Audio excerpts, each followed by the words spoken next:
Egaa hordoftoota keenya jechi isheen dhumaa kilaasii keenya shanaffaa kana keessatti ilaalluu fi gaaffii gaafachuudhaaf kan nu fayyaddu which kan jettudha. Which jechuun immoo isa kam jennee yeroo gaafachuu barbaannu ingiliffa keessatti isa kam jennee yeroo gaafachuu barbaannu which jenna. Egaa jecha which jedhu kana namaaf hin fayyadamnu wantootaaf fayyadamna. Fakkeenyaaf which is Abdi. Fakkeenyaaf ijoolleen sadii karaarra ta'aniiru yoo ta'e Abdiin isa kami yoo jechuu barbaanne jecha who jedhu fayyadamna malee kan kana dura ilaalle jechuudha. Who is Abdi jenna malee which is Abdi jennu which kana namaaf hin fayyadamnu jechuudha. Maaliif fayyadamna? Wantootaaf meeshaadhaaf fayyadamuu ni dandeenya. Kanaaf which kan jettu kana namaaf hin fayyadamnu wantootaaf isa kam jennee yeroo gaafachuu barbaannu which kana fayyadamna jechuudha. Faayidaa tokko qabdi kan isin sadarkaa kanatti beekuu qabdanii. Isheenis maalidha? Isa kam jennee gaafachuuf.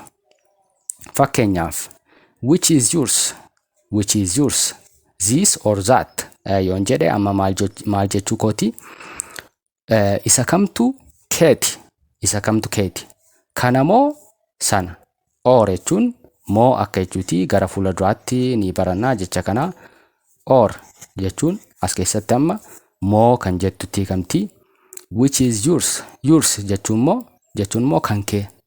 Maqaa isaa otoo hin dhayin maqaa meeshaa sanaa otoo hin dhayin jechatti fayyadamnudha. Yaadadhaa kutaa tokkoffaa keessatti ilaallee turre yuu fi yuursii garaagarummaa isaa ilaallee turre. Yeroo yuur jennu maqaa meeshaa sanaa ni dhoofna.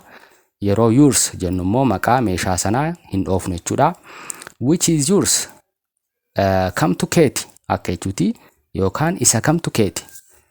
Isa kana moo isa kana. This jechuun isa kanadha. That jechuun immoo isa sana jechuudha.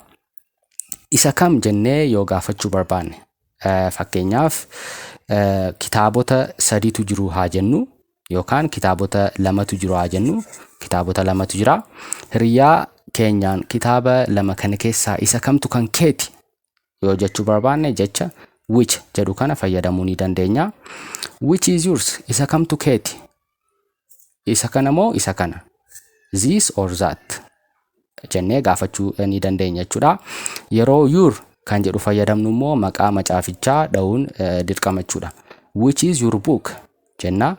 Which is your book. This or that garuu yeroo yours kan s qabdu kana yeroo fayyadamnu book jechuun nu hin barbaachisu. Kamtu keeti. Yeroo yours ta'u kamtu keeti ta'a.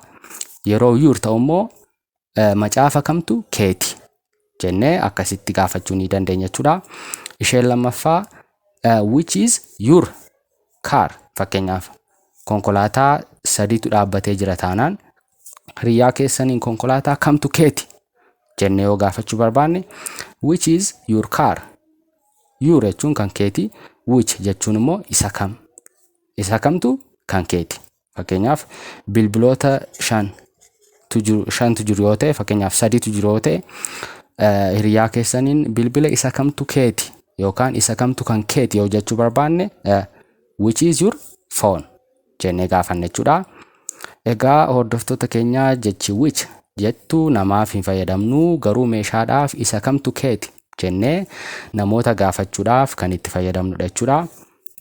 Egaa kutaa shanaffaa kana keessatti jechoota sasalphoo ta'anii fi isin adda baafattanii beekuu qabdan sadii ilaallee jirra jechuudha. Yoo viidiyoon kun isinitti tole, yoo barumsi kun isinitti tole, viidiyoo kana like gochuu hin dagatinaa, koomentii keessanis naa barreessuu hin dagatinaa jechuudha. Yaada yoo qabaattan, gaaffiis yoo qabaattan koomentii jalatti please naa barreessaa. Egaa haga jechoota sasalphoo kutaa ja'affaa keessatti wal agarruutti kanneen har'a barattan irra deddeebi'aatii yaadachuu yaalaa jechuudha. Haga kutaa ja'affaa keessatti wal agarruutti yeroo gaarii qabaadhaa. And as always, bye bye.